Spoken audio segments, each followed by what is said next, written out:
აბიტურიენტებს წელს ერთიანი ეროვნულ გამოცდებთან დაკავშირებით არაერთი სიახლეელით. 2013 წელს აბიტურიენტებს ფაკულტეტების რაოდენობისა და თანმიმდევრობის შეცვლა მთელი წლის განმავლობაში, მათ შორის შედეგების გამოცხადებიდან 5 დღის შემდეგაც შეეძლებათ. წელს რეგისტრაცია მხოლოდ ონლაინ რეჟიმში მოხდება, გაუქმდა 30%-იანი გრანტი. გამოცდებში რამოდენიმე სიახლე გვაქვს. თავისთავად როგორც შარშან იყო რეგისტრაცია იქნება ელექტრონული. ამის შემდეგ აბიტურიენტს შეიძლება თავისი არჩეული ფაკულტეტები ნებისმიერ დროს შესვალოს, მაგრამ ეს ცვლილებას ვეღარ განახორციელებს უკვე გამოცდების ეროვნული ცენტრის მიერ გამოქვეყნებული შედეგების შემდეგ.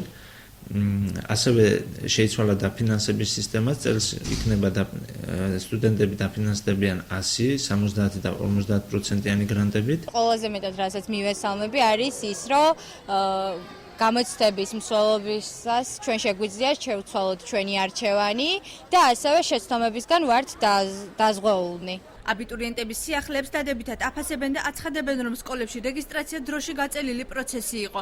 ამავდროულად ისინი შეცდომებისგან დაზღვეული არ იყვნენ. ჩემი აზრით ეს უფრო მოსახერხებელია, რადგანაც უფრო მეტი შანსია იმისა, რომ არ დაუშვათ შეცდომა თქვა საგნის არჩევის დროს. რაც შეეხება გრანტის, ახალ დადებულ გრანტებზე, ჩემთვის მისაღებია ის, რომ არის 50-იანი, 70-იანი და 100-იანი, რადგანაც უფრო მეტი мотиваცია, იმიტომ რომ 30-იანი პროცენტის გრანტის აღება თითქმის ყველას შეეძლო. უნივერსიტეტებში რესურს ცენტრი სიახლეებს დადებითად აფასებენ და აცხადებენ, რომ ეს მეორადი ჩარიცხვების საჭიროებას მოხსნის.